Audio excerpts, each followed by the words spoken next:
తక్కువ తిన్నా, అదే కొద్దిగా తిన్నా, ఏమీ తినకపోయినా, ఒక్కోసారి ఉపవాసం ఉన్నా కూడా విపరీతమైన గ్యాస్ అండి. తేన్పులు. అన్నిటికీ ఒకటే మంత్రం అనుకుంటారు. ఫుల్లుగా బిర్యానీ గట్రా తినేసి 4 యాంటాసిడ్ ఉంటాయి కదండీ! జెలిసిల్, డైజిన్ ఇలాంటి బిళ్ళలు మింగేసేవాళ్ళు. కొంతమందైతే సిరప్పులు, కొంతమంది ఇంకోటి అడ్వాన్స్డ్ టాబ్లెట్లు కూడా ఏసేసుకొని హమ్మయ్య! అరిగిపోయింది అనుకునే వాళ్ళు ఉంటారు కదా! కానీ అందరికీ కూడా అసిడిటీ తిన్నది అరక్కపోవడం వల్ల అనుకుంటున్నాం కానీ కాదండి. అంటే గ్యాసు, కడుపుబ్బటం ఇలాంటి సమస్యలు చాలామంది ఫీల్ అవుతున్నారు. రీసెంట్‌గా ఒక కేసు మావాడు చెప్పిందే చెప్తున్నాను. మీకు తెలుసు, నేను జెన్యూన్ ఎక్స్‌పీరియన్స్‌లు, జెన్యూన్ ఫ్యాక్ట్‌లే షేర్ చేస్తాను కదండీ!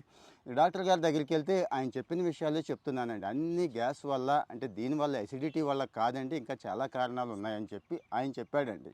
అవే మీకు ఒకటి చెప్పేస్తున్నాను. పాలండి, చాలామందికి తెలియదు ఇండియాలో. పాలల్లో తెలుసు కదా, లాక్టోజ్ అని ఉంటుందండి. లాక్టోజ్ అనే ఎంజైమ్ ఉంటుంది. అది జీర్ణం కాదు చాలామందికి. కొద్దిగా పాలు తాగినా అంతే, కడుపు చాలా ఉబ్బరంగా ఇలాగా ఉంటుందన్నమాట. అంటే కాస్త పాల గురించి ఆలోచించాలి అన్నట్టు. ఇంకొంతమంది లివర్ కొట్టేయడం మొదలవుద్దండి. మీకు తెలుసో లేదో, ఫ్యాటీ లివర్ సిరోసిస్ అంటున్నాం కదా. అంటే లివర్ పోతున్నప్పుడు కూడా కడుపు నిండుగా ఉన్న ఫీలింగు వస్తూ ఉంటుందండి. హాయిగా ఉన్నట్టు ఉంటుంది అంటే కడుపు. కానీ ఒక పక్క నుంచో విపరీతమైన నీరసం, విపరీతమైన నిస్సత్తువ, ఒక్కోసారి వాంతులు ఇలాంటివి కూడా ఉంటాయండి.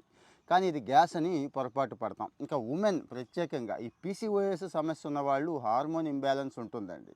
ఈ హార్మోన్ ఇంబ్యాలెన్స్ కూడా దీనికి కారణం అవుతోంది. దేనికి? కడుపు ఉబ్బరంగా ఉండటానికి, అది గ్యాస్ సమస్యేమో అనుకోవడానికి కారణం అవుతోంది. కాబట్టి హార్మోన్ ఇంబ్యాలెన్స్ కూడా ఉంటుంది. మరి ఈ లక్షణాలు ఉన్నప్పుడు మనం యాంటాసిడ్ బిళ్ళలు తెచ్చేసుకొని మింగేసి అమ్మయ్య అనుకుంటే అసలుకే ప్రమాదం వస్తుందండి. ఇటు హార్మోన్ ఇంబ్యాలెన్స్ పెరిగిపోతుంది, పీసీఓఎస్ పెరిగిపోతుంది, లివర్ కొట్టేస్తుంది, ఇన్నున్నాయి కదా. అన్నిటికంటే ప్రధానంగా ఇంకో విషయం చెప్తానండి.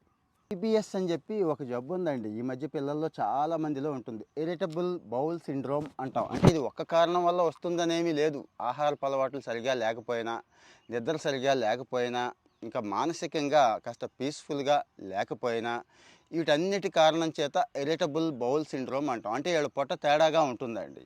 కొద్దిగా తిన్నా, ఏం తినకపోయినా, మంచి ఫుడ్ తీసుకున్నా కానీ గడబిడగా ఉంటుంది. గ్యాస్ ప్రొడ్యూస్ అవుతుంది. ఒక్కోసారి సన్నగా మంట కూడా స్టార్ట్ అవుతుంది కడుపులో నొప్పి ఉన్నట్టు ఉంటుంది. ఇవి కారణాలు కావచ్చు అని డాక్టర్స్ చెప్తున్నారు. ఏది, మా వాడిని తీసుకెళ్తే ఇవన్నీ బయటపడినాయండి. సో మరి ఈ విషయాలన్నీ మీకు ఉపయోగపడతాయని ఇస్తున్నాను. దయచేసి ఆ యాంటాసిడ్స్ దాని జోలికి వెళ్లకుండా, ఈ లక్షణాలు ఉంటే, దీర్ఘకాలంగా ఉంటే డాక్టర్ గారికి ఇమ్మీడియట్గా చూపించుకోండి. ఫాలో అవుతూ ఉండండి. కామెంట్లో మీ ఒపీనియన్ చెప్పండి, మర్చిపోవద్దు. Thank you.